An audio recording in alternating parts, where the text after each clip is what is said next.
రేవంత్ పాలనలో ఏ ఒక్క వర్గం కూడా ఈరోజు హ్యాపీగా లేదు. అది కార్మికులైనా, పారిశ్రామికవేత్తలైనా, అది ఆటో డ్రైవర్లైనా, ట్యాక్సీ డ్రైవర్లైనా, చిరు వ్యాపారులైనా, అన్ని వర్గాలు కూడా ఈరోజు రేవంత్ పాలనలో ఇబ్బంది పడుతున్నటువంటి పరిస్థితి మనం చూస్తూ ఉన్నాం.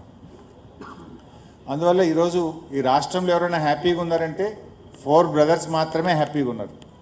4 బ్రదర్స్ తప్ప 4 కోట్ల ప్రజల్లో ఇలా అసంతృప్తి ఉన్నది. ఇచ్చిన ఏ గ్యారంటీలు అమలు కాలేదు.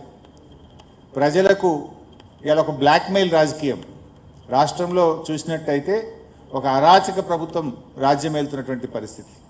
ఈ అరాచకత్వానికి బుద్ధి చెప్పాల్సిన అవసరం ఉంది. 2 ఏళ్ల రేవంత్ పాలనలో జరిగిన అరాచకాలకు జూబ్లీహిల్స్ ప్రజలు తీర్పు ఇవ్వబోతా ఉన్నారు. ఎందుకంటే ఇక్కడ మనం ఈ కాంగ్రెస్ను ఓడించకపోతే మరో 3 ఏళ్ల పాటు ఈ రాష్ట్ర ప్రజలు నరకయాతన అనుభవించాల్సి ఉంటుంది. కేసీఆర్ పాలనలో వికాసం, రేవంత్ పాలనలో 2 ఏళ్ల పాలనలో ప్రజలకు విధ్వంసం తప్ప మిగిలింది ఏం లేదు. నిజానికి చెప్పుకోవడానికి ఒక్కటి కూడా లేదు. ఏ ఒక్కటి కూడా జరగలేదు. పథకాలు కేసీఆర్ గారు అందించిన సంక్షేమ పథకాలు ఒకటొక్కటిగా రద్దవుతూ ఉన్నాయి.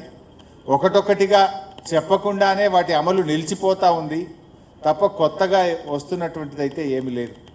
ఈ ఎన్నిక వికాసానికి విధ్వంసానికి మధ్య జరుగుతున్న ఎన్నిక. ప్రజలు ఈ ఎన్నికల్లో ఏది కావాలో నిర్ణయించుకోవాలి.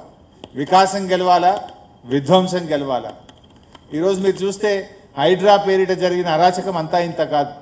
మనం అందరం కూడా చూస్తున్నాం. ఇట్లా చూస్తే అసలు రాష్ట్రంలో ఒక బ్లాక్మెయిల్ పాలన. రేవంత్ పాలనలో మీరు చూస్తే basically Revanth is a blackmailer. ఈ రాష్ట్రంలో అందరికీ తెలుసు. సమాచార హక్కు చట్టాన్ని ఉపయోగించి ఏ రకంగా ఇండస్ట్రియలిస్టులను, రియల్ ఎస్టేట్ వ్యాపారులను బ్లాక్మెయిల్ చేసిండో ఈ రాష్ట్రంలో, హైదరాబాద్లో మీలాంటి జర్నలిస్టులకు, రాష్ట్ర ప్రజలకు తెలుసు. ముఖ్యమంత్రిగా కూడా ఈరోజు బ్లాక్మెయిల్ చేస్తున్నాడు రేవంత్ రెడ్డి పాలన.